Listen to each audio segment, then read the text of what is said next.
We're going to turn now to Florida. Well, it will be primary day tomorrow. Democratic Congresswoman Debbie Wasserman Schultz is seeking a 12th term in Congress by running in a newly drawn House district, the 20th.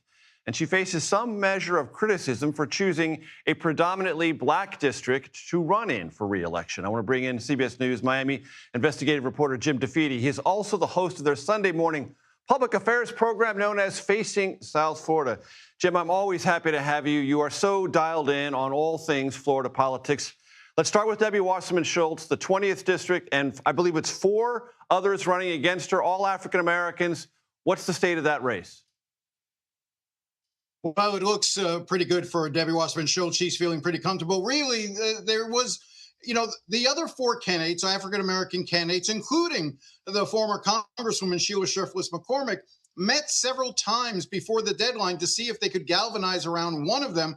But for whatever reasons, nobody could agree that the others would have been better off. So as a result, you ended up in this situation. This is very much like what happened with Steve Cohen, if you remember 10 years or so ago in Memphis, where he ran in a majority black district or a largely minority district and was able to win because he kept running against minority candidates. Debbie Wasserman Schultz prides the fact that she is a longtime serving member of Congress. She wanted to protect that. She had the option of running in another district, a neighboring district, that would have been tougher for her, but she chose this one, and she's hoping that it'll pay off tomorrow. Quick reminder to the audience, Florida redrew its maps, and that's why this situation has been set in motion. Talk to me about Corey Mills, who is a Republican running for re-election, does not and will not get the endorsement of the outgoing governor, Ron DeSantis, because of his many ethical issues. Yeah, he's facing an ethics investigation. He's been, accused by former girlfriends of abuse, another sort of restraining order against him. And Donald Trump had previously, back in February, endorsed Corey Mills. And there was a lot of calls, including from Laura Loomer and others, for the president to withdraw that endorsement. He didn't do that, but just the other day, he did repost his endorsement of everyone he liked in Florida, and he just didn't include Corey Mills in that one. So he didn't reaffirm it, but he didn't withdraw it either. And so we're going to see that's going to be a close race. He's actually running and being challenged on the Republican side by a former TV news anchor, and we'll see how he ends up doing.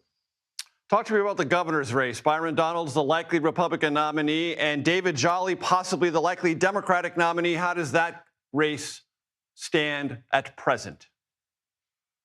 Well, just look at the dollars and cents. Byron Donalds has raised more than $99 million for his campaign compared to David Jolly, who has raised less than $6 million. Florida is an expensive state, as you know, and so as a result, that's going to be a tough fight. David Jolly believes, though, that there is an opening for him, and you can expect to see a lot of conversation about data centers in Florida.